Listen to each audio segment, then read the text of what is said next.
how to find your abilities, your skills, your profession.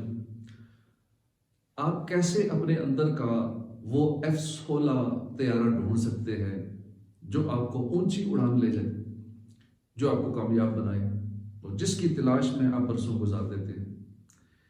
یہ سوال اکثر لوگ پوچھتے ہیں اور اس میں رہنمائی لیتے ہیں. کوئی پروفیشن چوز کرتے ہیں، کچھ عرصے بعد اکتا جاتے ہیں، کوئی کام شروع کرتے ہیں، اکتا جاتے ہیں، کوئی دوسرا کام شروع کر دیتے ہیں. ایسا کیوں ہوتا ہے؟ اپنے اندر کا جوش و جذبہ کیسے تلاش کریں کہ ہمارا پیشن یہ ہے، ہمارا پروفیشن یہ ہونا چاہیے.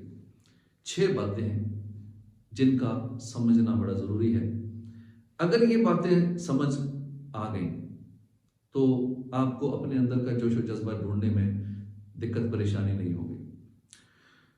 جو کام کر کے آپ کو خوشی محسوس ہو، جو کام کر کے آپ خوشی محسوس کرتے ہیں، جو کام کرتے ہوئے آپ زمان و مقام کی بندش سے آزاد ہو جاتے ہیں، جو کام کرتے ہوئے آپ کو تھکن محسوس نہیں ہوتی، جو کام کرتے ہوئے پیسہ آپ کا مطمع نظر نہیں ہوتا. کامیابی کے بعد پیسہ خود بخود آ جاتا ہے. جو کام کرتے ہوئے آپ کو مشکلات درپیش ہوتی ہیں لیکن پھر بھی آپ دل جمعی کے ساتھ مشکلات کو فیس کر لیتے ہیں، اپنا کام جاری رکھتے ہیں. جو کام آپ کی شناخت بن جاتا ہے، اگر کوئی کام آپ کو خوش کرتا ہے، جو کام کر کے آپ کے دل میں جب ترنگ خوشی ہونے لگتی ہے، سمجھ لیں کہ وہی کام آپ کے لیے بنا ہے. وہ کام، وہ ہنر ڈھونڈیں جسے کرنے کے بعد آپ کو خوشی محسوس ہو. جو کام آپ کو زمان و مقام کی بندش سے آزاد کر دے، آپ اس کام کے لیے بنے ہیں، وہی کام آپ کے لیے ہے. اگر کوئی ایتھلیٹ ہے، سخت گرمی میں جاگنگ کرتا ہے، جم جا کر ورزش کرتا ہے، تو وہ اپنے کام سے خوش ہے، تبھی تو اتنی محنت کرتا ہے. ان چیزوں کے لیے ایک مرکوز ذہن درکار ہوتا ہے. جب ایسا شخص سوچ لیتا ہے کہ میں نے بہترین کھلاڑی بننا ہے تو وہ بن جاتا ہے. جس کام کے لیے آپ بنے ہو اس کام کے ساتھ آپ کی عزت وابستہ ہو جاتی ہے، آپ کی شناخت جڑ جاتی ہے. ایک کرکٹر کی شناخت کرکٹ سے ہے، باکسر کی شناخت باکسنگ سے ہوتی ہے. وہ کام اس کی پہچان بن جاتا ہے. جب ایسا ہونے لگے تو اس کا مطلب ہے کہ یہی کام آپ کے لیے بنا ہے. بہت ساری اس کی مثالیں ہیں. جو کام آپ کو کمائی کے جھنجھٹ سے آزاد کر دے، یعنی آپ اتنے شوق سے وہ کام کریں کہ آپ کو معاوضے کی فکر نہ رہے کہ میں نے اس سے پیسہ کمانا ہے، وہی کام آپ جوش و ولولے کے ساتھ کر سکتے ہیں. جب یہی کام کرتے ہوئے آپ کامیاب ہو جاتے ہیں تو پیسہ خود بخود آ جاتا ہے. جب آپ کسی کام میں مہارت حاصل کرتے ہیں تو کامیابی ملنا شروع ہو جاتی ہے، پیسہ خود بخود تعاقب کرتا ہے. اس میں کوئی سائنس بھی نہیں ہے. جب کوئی کام آپ دن رات ایک جذبے سے کرتے ہیں تو آپ تھوڑے عرصے میں اس کے ماہر ہو جاتے ہیں. مائیکل اینجلیو ایک سنگ تراشتا، پتھروں کو تراشتا تھا.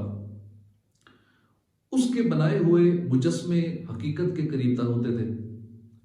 اس نے ڈیوڈ کا مجسمہ دن رات کر کے، بھوک پیاس فراموش کر کے بنایا. جب مجسمہ تیار ہو گیا تو مائیکل اینجلیو نے اپنے مجسمے سے پوچھا، میں نے تجھے اتنا خوبصورت بنایا ہے، تو بولتا کیوں نہیں؟ جب مجسمہ نہیں بولا تو اس نے ہتھوڑی مار کے اس کا سر توڑ دیا. جب اس کو اپنے ہنر کی پہچان ہو گئی تو وہ معاوضے کی طلب سے آزاد ہو گیا. اس کے کام نے اسے زمان و مقام کی قید سے آزاد کر دیا. اس نے اپنی توجہ اپنے ہنر پر اتنی مرکوز کر دی تھی کہ اس کی زندگی میں اور کوئی مقصد باقی نہیں رہا تھا. آپ جو بھی کام کریں گے اس میں مشکلات آئیں گی. جس کام کو آپ دل سے پسند کرتے ہیں اس کی راہ میں جو مشکلات آتی ہیں آپ ان کو خوش دلی سے قبول کرتے ہیں، کیونکہ آپ کی نظر منزل پر ہوتی ہے. آپ راستے کے تمام پتھر چن لیتے ہیں. اس راستے میں جتنی پریشانیاں، دشواریاں، وحشتیں آتی ہیں، آپ جوان مردی سے ان کا سامنا کرتے ہیں. اپنے جدوجہد کے عرصے میں کئی ایسے مہینے آتے ہیں، سال آتے ہیں جس میں آپ بہت ساری پریشانیاں فیس کرتے ہیں. ایک دانشور کا قول ہے، خوش قسمت ہیں وہ لوگ جن کا ذریعہ معاش ان کا شوق ہوتا ہے.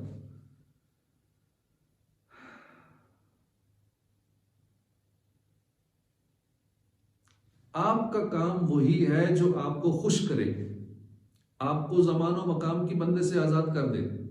ایسا کام ہی آپ کی شناخت بن سکتا ہے، اور ایسا کام کرنے کی راہ میں جتنی دشواریاں آئیں گی آپ ان کو حل کرنے کی صلاحیت رکھیں گے۔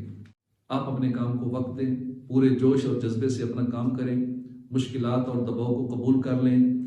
جب آپ کامیاب ہوں گے تو پیسہ تو خود بخود آ جائے گا، جو نصیب میں لکھا ہے وہ ملے گا ہی۔ آپ جہاں ہیں اور جہاں جانا چاہتے ہیں ان کے درمیان جو اس کے درمیان کا خلا ہے انتھک محنت سے بھر دیں۔